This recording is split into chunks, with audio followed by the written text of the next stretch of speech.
जयसिंगपुरात 11व्या गल्लीत आज रविवारी दोघांवर चाकूने खुनी हल्ला झाल्याने शहर हादरले आहे।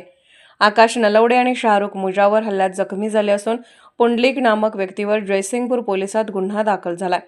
याबाबत जखमी आकाश नलवडे यांनी फिर्याद दिली आहे। आज दुपारी 2च्या सुमारास गल्ली नंबर 11 मधील एका पानटपरी समोर आकाश नलवडे शाहरुख मुजावर उभे होते। तेथे पुंडलिक नामक व्यक्ती हा मोटरसायकलवरून आला आणि आकाशकडे 100 रुपये दारूसाठी मागितले।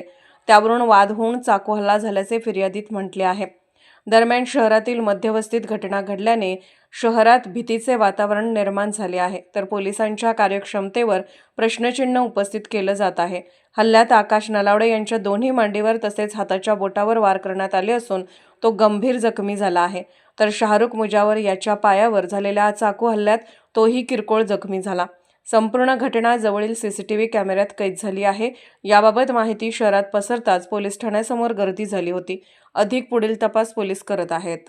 अशाच अपडेट्ससाठी SP न्यूज चॅनलला लाईक करा, शेअर करा आणि सबस्क्राईब करा।